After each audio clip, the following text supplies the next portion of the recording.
Bonjour, et dans notre tutoriel d'aujourd'hui, on va continuer notre thème de Max MSP en communication sur Ableton Live, avec la communication Max for Live. On a vu le dernier tutoriel et c'est quoi Max for Live et, et on a vu aussi les parties plus basiques qu'on utilise normalement pour travailler sur Ableton Live et Max MSP. On a vu aussi les différentes étapes pour utiliser un patch et Max et sur Ableton Live et les manières d'étendre Ableton Live avec les différents patchs prédéterminés du logiciel Max sur Ableton. Et on a vu aussi les différents chemins où on peut trouver les patchs normalement. Et, et pour finaliser, on a vu aussi comment utiliser un patch de Max MSP à l'intérieur d'Ableton Live. Aujourd'hui, on va voir comment utiliser un capteur en action à l'intérieur d'Ableton Live via un patch Max MSP. On a vu les modes de présentation normalement des patchs et comment on utilise les patchs dans quelques canaux. Et voilà.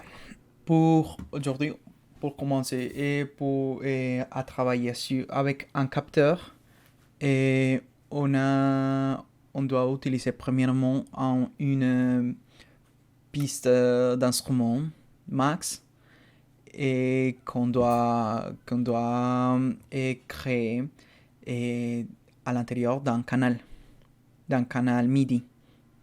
Et on va ouvrir un nouveau projet et on va rester seulement avec les deux canaux MIDI. On va supprimer les autres canaux. Et ici, dans la partie Max for Live, on peut voir alors un instrument, une piste d'instrument Max qu'on va utiliser dans un canal MIDI, comme je viens de mentionner dernièrement. On va ouvrir ce patch et on va commencer à travailler avec Max à l'intérieur d'Ableton Live. Pour l'instant, je vais garder ce tutoriel. On va dire tuto 3. Voilà. Et on peut voir alors,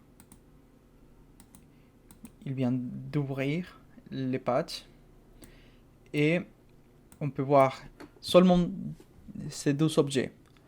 Et c'est seulement les deux objets qui ont besoin pour travailler. Et un capteur à l'intérieur d'Ableton Live.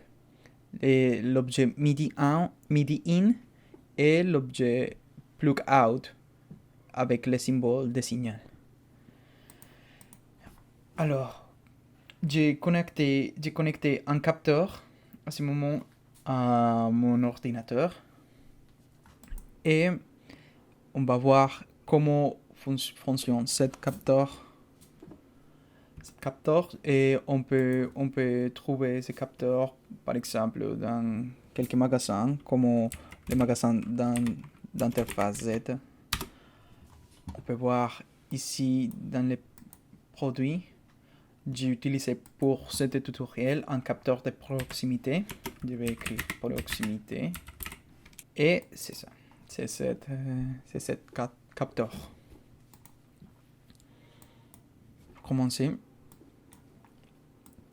je vais créer un objet,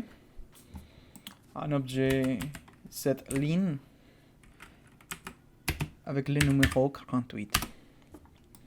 Et je vais voir si je peux recevoir des signaux avec cet objet du capteur. Oui, on peut recevoir. Pour travailler cette signal, ces données, et je vais utiliser d'autres objets.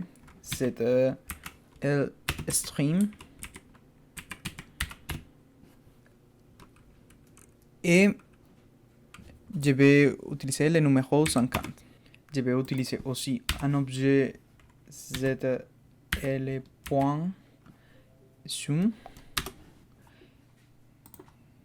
Et je vais utiliser autre objet, une opération mathématique, et 50, qui est divisé par 50.